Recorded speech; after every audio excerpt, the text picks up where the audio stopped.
প্ৰথম ডকাই থৈছিলে আমাৰ পৰিয়ালত ককা দেউতাক খোৱাক মাৰিছিল ককা দেউতাক মাৰিছিল মেচত মালখাল খাই হুলস্থুল হ'ল কোনে কি গাব নিজে নিজে গাব আৰু মোৰ মনতে ৰৈছিল কাকো কোৱা নাই আৰু এই বেদনৰ এটা গান মই গাইছিলোঁ তেতিয়া গানটো গাই দিব নালাগিব শব্দকেইটা কি গাইছিলে মানসী মই মানে ভাল পোৱা এজনী বয়সী আছিলে এনেই আৰু ভাল আৰু সেইখিনি সময়ত থাকেই আৰু তেনেকুৱা কিন্তু তাই আশা কৰিছিলে মই নোৱাৰিলোঁ আৰু আপুনি MLA জীৱনত দুজন বহুত দক্ষ মুখ্যমন্ত্ৰীক পাইছে প্ৰথমজন হ'ল মাননীয় সৰ্বানন্দ সোণোৱাল ডাঙৰীয়া আৰু দ্বিতীয়জন হ'ল সকলোৱে পৰিচিত সকলোৱে মৰমৰ হিমন্ত বিশ্ব শৰ্মা ডাঙৰীয়া যাক আমি মামা বুলি কওঁ দুইজনৰে এটা এটা ভাল লগা গুণ কওকচোন যে সৰ্বানন্দ সোণোৱাল ডাঙৰীয়া সকলোতকৈ কোনটো গুণে আপোনাক আপ্লুত কৰে আৰু সদায় দুখীয়া মানুহ থাকে গাঁৱত আৰু যিবিলাক আমাৰ MLA চহৰৰ MLAবিলাকে গাঁৱত দুখ দুৰ্গতিত ভুগি থকা সাধাৰণ জনসাধাৰণৰ কথা তেওঁলোকে উপলব্ধি কৰিব নোৱাৰে গাঁও আৰু মানে যি চহৰ তাৰ মাজত আপোনাৰ প্ৰিয় কোনটো আৰু গাঁওখন প্ৰিয় কিয় জানিছেনে নাই তেতিয়া দিনত আমাৰ ৰাস্তা নাছিল আমি বাটত হাকিবলৈ লৈছিলোঁ অসমীয়া মানুহৰ ঘৰখন হ'বলৈ হ'লে এটা গোহালি এটা ভঁৰাল আৰু এটা পুখুৰী হয় অপৰিহাৰ্য বস্তু অপৰিহাৰ্য পইচা সেই নমস্কাৰ আজি মই কাৰ লগত আছোঁ আপোনালোকক আকৌ পৰিচয় কৰি দিবলগীয়া প্ৰয়োজন নাই এয়া হ'ল আমাৰ মৰিগাঁও সমষ্টিৰ সন্মানীয় বিধায়ক ৰামাকান্ত দেউৰী ডাঙৰীয়া আজি ভিডিঅ'টো এটা নন পলিটিকেল ভিডিঅ' হ'ব এইটো কোনো ৰাজনৈতিক ভিডিঅ' নহয় কিন্তু তেখেত এজন জনপ্ৰতিনিধি হোৱাৰ লগতে তেখেত এজন MLA হোৱাৰ লগতে তেখেতৰো যে আমাৰ দৰে এটা মন আছে তেখেতেও যে কিছুমান কাম কৰি ভাল পায় বা তেখেতেনো কি খাই ভাল পায় কেনেকৈনো থাকি ভাল পায় আৰু ৰাজনৈতিক জীৱনৰ অৱসাদবোৰ দূৰ কৰিবলৈ তেখেতেনো কি কি কাম কৰে বা তেখেতেনো বন্ধুৰ লগত কেনেকৈ সময় অতিবাহিত কৰে তাৰ ওপৰত আজি দুটামান তেওঁৰ সৈতে কথা পাতিম গতিকে ছাৰ প্ৰথমে আপোনাক স্বাগতম জনাইছোঁ হয় ছাৰ আপোনাক প্ৰথমে এটা প্ৰশ্ন সোধোঁ ছাৰ আপুনি জীৱনত যেতিয়া সৰু আছিলে তেতিয়া বাৰু আপুনি কল্পনা কৰিছিলনে মই ভৱিষ্যতে এজন ৰাজনৈতিক নেতা হ'ম বুলি নাই ভৱিষ্যত ৰাজনৈতিক নেতা হ'ম বুলি কল্পনা নাই হয় তে মানে তেতিয়াৰ জীৱনটো আৰু এতিয়াৰ জীৱনটোৰ মাজত আপোনাক কোনটো ভাল লাগে বাৰু যে যেতিয়া আপুনি এজন অৰাজনৈতিক মানুহ আছিলে আৰু এতিয়া সম্পূৰ্ণ ৰাজনৈতিকভাৱে এজন ব্যস্ত মানুহ আপোনাক কোনটো জীৱন ভাল লাগে সময় সাপেক্ষে দুয়োটাই ভাল লাগে হয় যেতিয়া মই শৈশৱকালত আছিলোঁ সেই সংঘৰ পৰিৱেশ আৰু তেতিয়া দিনৰ পৰিৱেশ আৰু ৰাজনীতি জীৱনৰ পৰিৱেশ এটা দুটা পাৰ্থক্য তেতিয়া সেই আমাৰ সমাজত প্ৰচলিত যিবিলাক নিয়ম নীতি তাৰ মাজত আৱদ্ধ থাকি তেতিয়া ভাল লাগিছিল শৈশৱ দিনটোত আৰু দেউতাহঁতে সমাজত যিটো সামাজিক প্ৰথা তেওঁলোকে চলিছিলে বাধ্যতামূলক সামাজিক প্ৰথাটো আৰু সেই সামাজিক প্ৰথাটো লাহে লাহে লাহে লাহে আহি আজি এটা পৰিৱৰ্তন নাহিলে সেই তেতিয়া দিনৰ সামাজিক প্ৰথা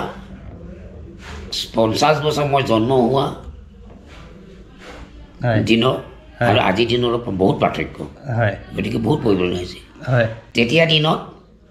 আমাৰ ৰাস্তা নাছিল আমি বাটত হাকিবলৈ লৈছিলোঁ খোজ কৰিবলৈ লওঁ বাট নাই সৰু সৰু জংঘল বাট আৰু খোজকঢ়া যেতিয়া লেট্ৰিন নাই তেতিয়া আমি ৰাস্তাত খোজ কাঢ়িছিলোঁ আৰু সেই শৈশৱ জীৱনটো আজি আহি আহি আহি এই পৰ্যায় পালে মই কোনোদিন ভবা নাছিলোঁ যে ৰাজনীতি কৰিম MLA হ'ম কিবা হ'ম ভবা নাছিলোঁ সেইটো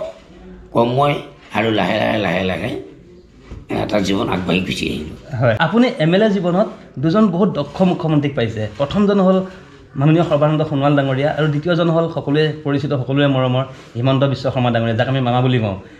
দুইজনৰে এটা এটা ভাল লগা গুণ কওকচোন যে সৰ্বানন্দ সোণোৱাল ডাঙৰীয়া সকলোতকৈ কোনটো গুণে আপোনাক আপ্লুত কৰে সৰ্বানন্দ সোণোৱাল সকলোকে মোক বুলি নহয় মানে বহুত ৰাইজে কয় যে মানুহজন অমায়িক আৰু আধ্যাত্মিকভাৱে তেখেতে চৰ্চা কৰি আৰু আধ্যাত্মিকত তেখেতে অলপ বিশ্বাস কৰে গতিকে সেই হিচাপে তেখেতক সকলোকে ভাল পায় আৰু বৰ্তমান অসমৰ জনপ্ৰিয় মুখ্যমন্ত্ৰী এটা দৰ্শতাপূৰ্ণ মুখ্যমন্ত্ৰী তেওঁ যি কাম কৰিম বুলি ইচ্ছা কৰে সেইটো কৰি দিয়ে সেইটো ভাল কথা আৰু এতিয়া তেওঁৰ জনপ্ৰিয়তাৰ সেইটোৱে ভাল হৈছে আৰু অসমৰ জ্বলন্ত সমস্যা এই জ্বলন্ত সমস্যা অগ্নিগৰ্ভ সমস্যা জাতিগোষ্ঠীয় সমস্যা বিদেশী বিধানৰ সমস্যা বহুত জ্বলন্ত সমস্যা আছে এই জ্বলন্ত সমস্যাসমূহ সমাধান কৰাটো ইমান সম্ভৱ নহয় যথেষ্ট সময় লাগিব কিন্তু তেখেতে এটা কথা এটা ভাল পদক্ষেপ গ্ৰহণ কৰিছে, এটা সাহসী পদক্ষেপ গ্ৰহণ কৰিছে, যিটো সাহসী পদক্ষেপত মই তেখেতক ভাল লাগে। তেওঁ সাহসী পদক্ষেপ লৈছে, সেইটো ভাল, প্ৰশংসনীয়, কিন্তু কামটো কৰিব লাগিব। নকৰিলে কিন্তু অসমৰ ৰাইজৰ কাৰণে চিৰ দিনৰ কাৰণে কিন্তু কলংকিত হ'ব। গতিকে বিটিকি বিতৰণ কৰোঁতে অকল মুখ্যমন্ত্ৰী নহয়, আমিও ৰাইজে সহযোগিতা কৰিব লাগিব। যিহেতু আপুনি এজন বিধায়ক আৰু এজন জনপ্ৰিয় বিধায়ক, আৰু আপোনাৰো দিছপুৰত এটা আপোনাৰ MLA আৱাসগৃহ আছে, কিন্তু আমি সদায় দেখোঁ আপুনি প্ৰত্যেক দিনাখনে সেই গাঁৱৰ আপোন ঘৰখনলৈ গুচি আহে আপোনাৰ কৰ্ম শেষ কৰি। আপোনাৰ গাঁও আৰু মানে যি চহৰ, তাৰ মাজত আপোনাৰ প্ৰিয় কোনটো? আৰু গাঁওখন প্ৰিয় কিয় জানিছে নাই? গাঁওখন ৰাতিপুৱা হোৱাৰ লগে লগে এতিয়া মই দুখে সুখে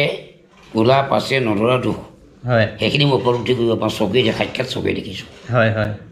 সেইখিনি মানুহ খাতি খোৱা মানুহ, এইখিনি মানুহ খাতি খোৱা মানুহ, এইখিনিক লৈ মানুহ মই জন্ম হৈ গৈছোঁ বোকাত, আৰু যাত্ৰাবীভাৱে মই যদি প্ৰতিনিধি হোৱাৰ পিছত মই গুৱাহাটীত যদি AC ৰুমত বহি থাকি ৰাইজৰ দুখ বেদনা কথাসমূহ উপলব্ধি নকৰোঁ, তেতিয়া ৰাইজৰ প্ৰতিনিধি কেতিয়াও হ'ব নোৱাৰে। আৰু সদায় দুখীয়া মানুহ থাকে গাঁৱত, আৰু যিবিলাক আমাৰ MLA চহৰৰ MLAবিলাকে গাঁৱত দুখ দুৰ্গতিত ভুগি থকা সাধাৰণ জনসাধাৰণৰ কথা তেওঁলোকে উপলব্ধি কৰিব নোৱাৰে। গতিকে প্ৰতি মুহূৰ্তত মই দুখ বেদনা মানুহৰ উপলব্ধি কৰোঁ আৰু ভুক্তভোগী হওঁ। আজি শুই উঠাৰ লগে লগে দৰ্জাখন মই বহি থাকিব, কি আজি ল'ৰাটো এক্সিডেণ্ট, কি হ'ল আজি বেমাৰ, মই ডক্টৰ তালৈ দিবলৈ মোৰ এটকাও নাই, খোজকাঢ়ি আহে, কানি কানি আহে, আৰু বহুত বেমাৰ, আৰু কি হ'ল মোৰ ছোৱালীজনী তুলনি হ'ল, আৰু কি হ'ল তুলনি কৰিবৰ কাৰণে মোৰ এটকাও নাই, আৰু কি হ'ল বোলো মা দেউতা মৰিলে, মই তিলনি কৰিব পইচা নাই, আৰু মই শ্ৰাদ্ধ কৰিব পইচা নাই। এনেকুৱা জ্বলন্ত সমস্যাত মই ভুক্তভোগী। ৰাইজৰ দুখ বেদনা এইবিলাক মই ভুগি আছোঁ। এইবিলাক যদি মই নিশ্চয়কৈ দেখা নাপাওঁ, মই যদি গুৱাহাটীত থাকোঁ, AC ৰুমত যাত্ৰাবী ৰুমত বহি ৰাইজৰ দুখ বেদনাসমূহ যদি মই উপলব্ধি নকৰোঁ, তেতিয়া এটা জীৱন হ'ব নোৱাৰে। কাৰণ মই এই য'ত জন্ম, সেই জন্মটো হৈছে একদম খাতি খোৱা মানুহ। এই মানুহখিনিবিলাক দুখ বেদনাৰ মাজত মই থাকোঁ, এইটোৱে মোৰ ভাল লাগে। কাৰণ যাত্ৰাবী MLA এজন, মুখ্যমন্ত্ৰী এজন, প্ৰাইম মিনিষ্টাৰ এজন, মেনেজ মডেল মানুহ, মৰণশীল জীৱন মানুহ মৰিবই, কিন্তু জন্ম পৰা মৃত্যু হৈ এই মাজৰ সময়খিনি, জীৱনটো জন্মগ্ৰহণ কৰাৰ পিছত মৃত্যুৰ সময়খিনি কি কি ভুগিলোঁ, কেনেকৈ মানুহেনো জন্মগ্ৰহণ কৰাৰ পিছত কেনেকৈ মানুহে জীয়াই থাকে, কেনেকৈ মানুহে জীৱনটো সংগ্ৰাম কৰি অতিবাহিত কৰে, এইখিনি কথা কিন্তু যাত্ৰাবী প্ৰতিনিধিসকলে বুজি নাপাব। গতিকে মই বুজি পাওঁ, কাৰণ ইয়াতেই মই মৃত্যু হ'ব লাগিব, ইয়াতেই মোৰ শ্মশানলৈ লৈ যাব লাগিব। মইতো গুৱাহাটীত মৰিব নালাগে, মইতো দিল্লীত মৰিব নোৱাৰিম, গতিকে ইয়াতে মৰিব লাগিব। যদি ইয়াতে মৰিব লাগে, এই খাতি খোৱা মানুহখিনিৰ কথাও উপলব্ধি কৰিব লাগিব। এইটো হ'ল মেইন কথা। এতিয়া মোৰ দিনে দিনে জনপ্ৰিয়তা বৃদ্ধি হৈছে। কিয়? মানে দুখ বেদনা মানুহখিনি মই উপলব্ধি কৰিব পাৰোঁ। সাধাৰণ মানুহ নিৰ্দিষ্ট সময়ত যেতিয়া ইলেকশ্যন হৈ ভোট বিচাৰি গ'লে সেই মানুহখিনি কিছুমানে কান্দে যে আমাৰ এনেকুৱা অৱস্থাত আমাক কোনেও মাত দিয়া নাছিলে। আজি ৰমাকান্ত দেউৰী আমি যাওঁ, একো নহ'লে আমি বহিব দিয়ে। সেইটো মোৰ নিজৰ কথাই কৈ আছোঁ। এতিয়া পাৰিলে চাহ কাপ খোৱাব, নোৱাৰিলে নাই, আৰু দুখ বেদনা কথাটো উপলব্ধি কৰোঁ। কিন্তু সেইটো যেতিয়া গুৱাহাটীত বহি থাকিব, গুৱাহাটীত ছমাহৰ মূৰত এদিন আহিব, বিহু সংক্ৰান্তি MLAবিলাক ঘৰলৈ আহিব, সেইবিলাক মানুহৰ উপলব্ধি, সেইবিলাক মানে ৰাজনীতিক নিৰ্বাচন। আৰু মোৰতো ৰাজনীতিক নিৰ্বাচন নহয়, মোৰতো হ'ল মানুহৰ জীৱন ধাৰণাৰ ওপৰত, সুখ বেদনাৰ ওপৰত উপলব্ধি কৰা মোৰ নিৰ্বাচন। মোৰ জনপ্ৰিয়তা হ্ৰাস কৰিবৰ কাৰণে সদায় সকলোৱে আশা কৰে, মই এজন ৰমাকান্ত নিচিনা MLA হ'ব পৰা হতি, মই এজন MLAটো কি আছে, MLA ৰমাকান্ত কি আছে, মই তাতকৈ ভালকৈ চলাব পাৰিম, মই শিক্ষিত, মই কোৱালিফাইড, মই গৱেষক লিখক, গতিকে মোৰ বেছি অভিজ্ঞতা আছে, মই বেছিকৈ ভালকৈ চলাব পাৰিম। ইমান সহজ নহয়, ইমান সহজ নহয়। গতিকে শিল্পী কৰাটো ৰাজনীতি কৰাটো পাৰ্থক্য হয় লিখক গৱেষক পাৰ্থক্য ৰাজনীতি পাৰ্থক্য আপুনি ৰাজনৈতিক জীৱনত ব্যস্ত থকাৰ পাছতো আপোনাৰ যেতিয়া আহৰি সময় পায় আপুনি কি কৰি ভাল পায় বাৰু বন্ধুৰ লগত থাকি ভাল পায় নাই মই যে এই যে খেতি কৰোঁ হয় খেতি মোৰ পৰম্পৰা ককা দেউতা ৰঙাই বুলি কৈ এই অঞ্চলত 4টা মেৰ আছিলে হয় প্ৰথম ডকাইত হৈছিলে আমাৰ পৰিয়ালত ককা দেউতাক খোৱাক মাৰিছিল ককা দেউতাক মাৰিছিল গতিকে পৰম্পৰাগতভাৱে খেতিটো মানুহৰ অসমীয়া মানুহৰ এটা কথা আছে অসমীয়া মানুহৰ ঘৰখন হ'বলৈ হ'লে এটা গোহালি এটা ভঁৰাল আৰু এটা পুখুৰী হয় অপৰিহাৰ্য বস্তু অপৰিহাৰ্য পইচা সেইটো হ'ল মানুহ অসমীয়া মানুহৰ এখন গৃহস্থী সেইটো মানুহৰ এখন ঘৰ পৰিয়াল হয় যিটো পৰিয়ালত এটা পুখুৰী থাকিব লাগিব এটা ভঁৰাল ঘৰ থাকিব লাগিব হয় আৰু এটা গোহালি থাকিব লাগিব আৰু এটা ঢেঁকীশাল থাকিব লাগিব এখন তামোল মাৰি লাগিব সৰু হোৱা গতিকে সেইখন হ'ল পূৰ্ণাংগ অসমীয়া মানুহৰ ঘৰ গতিকে তাক লৈ আমি জীৱন যাপন কৰি আছোঁ হয় অসমৰ 126টা সমষ্টিৰ ভিতৰত বহুত MLA আছে আমি মন্ত্ৰীকেইজনৰ কথা কোৱা নাই মন্ত্ৰীকেইজনৰ যিহেতু এটা বিভাগীয় দায়িত্ব আছে সকলোৱে চিনি পায় কিন্তু বহুত MLA আছে যে নিজৰ সমষ্টিৰ বাহিৰে কাষৰ সমষ্টিৰ মানুহে চিনি নাপায় কিন্তু আপুনি এগৰাকী এনেকুৱা MLA যাক শদিয়াৰ পৰা ধুবুৰীলৈ প্ৰত্যেকটো সমষ্টিত আন নালাগে সচেতন মানুহখিনি নালাগে সৰু ল'ৰা ছোৱালীয়ে আপোনাৰ নামটো জানে এই কেনেকৈ বাৰু এইটো কেনেকৈ সম্ভৱ হ'ল আপোনাৰ কাৰণে এইটো সম্ভৱ কেনেকৈ বিচাৰিছিল নাই আজিকালি হ'ল সেই যুগ ছ'চিয়েল মিডিয়াৰ যুগ হয় মই কি কৰোঁ সেইটো জানি যায় হয় সকলোৱে জানে আজি সেইদিনা যোৰহাটত এতিয়া আমাৰ ৰাজ্যিক বৰ্ধিত কাৰ্যনিৰ্বাহ হৈছিল হয় মই গৈ পোৱাৰ লগে লগে ফটোকা বা হেৰি উঠিবৰ কাৰণে মানুহ একদম চেলফি উঠিবলৈ এটা কথা মানুহৰ স্পষ্টতাও লাগিব সাহসী লাগিব কেতিয়া মানুহ স্পষ্টতা হয় সাহস কেতিয়া হয় মানে মানুহ সততাত সততাত থাকিলে ক'বলৈ ভয় নকৰে সততাত থাকিলে মানুহৰ ভয় নাই সেইকাৰণে মই সতত আছোঁ আৰু কাৰো মই অহিত চিন্তা নকৰোঁ যিমান মানুহ আজিলৈকে যিমান মানুহ মোৰ হাতেৰে গঢ়া যিমান মানুহ মই উপকাৰ কৰিছোঁ তেওঁলোকে মোক বিৰোধিতা কৰিব পাৰে কিন্তু মই বিৰোধিতা নকৰোঁ বিৰোধিতা কৰা হয়তো স্বভাৱ নাই মোৰ দেউতা সকলোও নাই মা দেউতাও নাই ককা দেউতাও নাই সহজ সৰল হিচাপে মানুহে জীৱন যাপন কৰিছে আৰু আপোনাৰ সৰুকালৰ পৰা এনেকুৱা কিবা কাহিনী মনত পৰে নাই গাঁৱৰ লগত জড়িত যে সেইটো কাহিনী সৰুকালৰ দুষ্টামি হ'ব পাৰে ভাল লগা হ'ব পাৰে যে এইটো কাহিনী মই জীৱনত কেতিয়াও পাহৰিব নোৱাৰিম আপোনাৰ তেনেকুৱা কাহিনী আছেনে জীৱনৰ কাহিনী আছে কিয় নাই হয় এটা ক'ব নেকি বাৰু সৰুকালৰ সামাজিক নিয়ম হয় আমাৰ যিটো সামাজিক প্ৰথা আছে বিয়া হ'লে মানুহ মৰিলে আমাৰ দহা দিয়ে থেলনি কয় দহা দিয়ে 11 দিনত আগত আছিলে কি 3-4 বছৰ মূৰত আমাৰ লালু মানুহবিলাকৰ শ্ৰাদ্ধ কৰে মানে চবেই একেতে চব পৰিয়াল বংশটো একেটা এটা হোৱাৰ পিছত মৰিলে 50টা মানুহ হ'ল একেলগে শ্ৰাদ্ধ কৰিব তেতিয়া ভোজটো একেলগে দিয়ে তেতিয়া গাহৰি কাটে আমাৰ ট্ৰাইবেল মানুহবিলাক তেতিয়া আগদিনা ৰাতি যেতিয়া ভোজ হ'ব কাইলৈ আজি গধূলি খেল জাননী দিয়া বুলি কয় গোটেই গাঁওখনক মাতিব খেল জাননী দিব খেল জাননী দিলে তেতিয়া প্ৰথম আমাৰ দৌলাত মত দিব গোটেই গাঁওখন তেতিয়া আমাৰ মুৰব্বী কেইজনমান থাকে বংশগত মুৰব্বী এফালে বহে খেলৰ মুৰব্বী এফালে বহে তেতিয়া জ্বালাই গায় তেতিয়া দৌলাত মত দিব মত দিবলৈ নিয়ম নীতিবিলাক সামাজিক প্ৰথা যেনেকৈ হ'ব লাগে কাইলৈ দিনটো কেনেকৈ চলিব আজি দিনটো কেনেকৈ পলাব ৰান্ধনীক বান্ধিব দৌৰি বান্ধিব আৰু ল'ৰা ছেক্ৰেটাৰী বান্ধিব ছোৱালী ছেক্ৰেটাৰী বান্ধিব যে কাইলৈ কেনেকৈ ভোজ দিব লাগিব ভোজ কেনেকৈ পৰিচালনা কৰিব লাগিব তেতিয়া সেইখন মেজ হয় ৰাজমেল হয় এই নীতি নিয়ম বান্ধিবৰ কাৰণে সেই সভাখনত এতিয়া হয় সভাখন হওঁতে তেতিয়া জ্বালাইবিলাকে তেতিয়া যুক্তি কাটাকাটি কৰিব সিফালে এজন মাতিব জ্বালাই আমুক খেলক ফৰঙাই খেল কুকাই খেল পু খেল এনেকৈ নাম ধৰি দি মাতিব তেতিয়া সেইবিলাক জাজ কৰি থাকিব তেওঁলোকৰ মাজত ভুল হৈছে কোনোবা যদি অপৰাধ কৰে লগে লগে নিয়ম আছে লগে লগে নিয়মটো তামোল কটা দিব আৰু মদ এবটল দি লগে লগে সেই দুখ যে কৈছে সেইটোক লগে লগে তেওঁ দণ্ডনীয় হ'ব মানুহৰ যুক্তি প্ৰদৰ্শন কৰে তেওঁ কি অপৰাধ কৰিলে হাৰি যায় আৰু প্ৰেজেন্স অফ মাইণ্ড কোৱাৰ লগে লগে সি ছেকেণ্ডত উত্তৰ দিব লাগিব ছেকেণ্ডত উত্তৰ দিয়াৰ লগে লগে উত্তৰটো সঠিক হৈছে নাই এওঁ উত্তৰ দিব যে তোমাৰ উত্তৰটো সঠিক হোৱা নাই মোৰ ৰাজনীতি জীৱন আৰম্ভ হৈছে তাতেই বাকী আপোনাৰ বাৰু কেতিয়াবা খং উঠে নে মানে কোনটো কথা বেছিকৈ খং উঠে আপোনাৰ একেটা কথাকে বাৰে বাৰে কৈ থাকিলে খং উঠে আৰু একেটা কথাকে বাৰে বাৰে কৈ থাকিলে খং উঠে হয় বাকী আপোনাৰ আৰু ভৱিষ্যত জীৱনৰ পৰিকল্পনা যে ইয়াৰ পাছত মোৰ জীৱনত এইখিনি সপোন আছে নাই সমাপ্ত হৈছে লাহে লাহে সপোনবোৰ সমাপ্ত মানুহৰ জীৱনৰ সপোনৰ পৰিধি শেষ নহয় বুলি কয় থাকালৈকে পলিচ কৰিম হাঁহি যেতিয়ালৈকে সুস্থ হৈ থাকোঁ হয়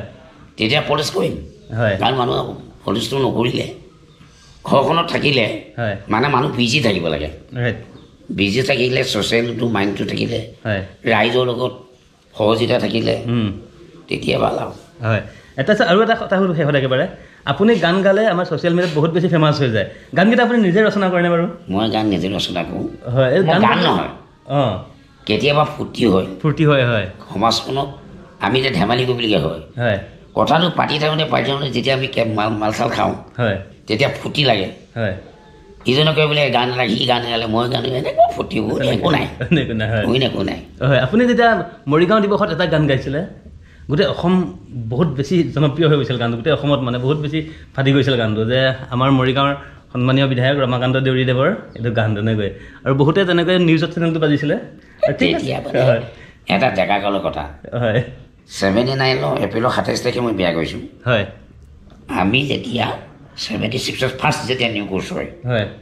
মিকি মেডান হয় ফাৰ্ষ্ট নিউ কোৰ্চটোত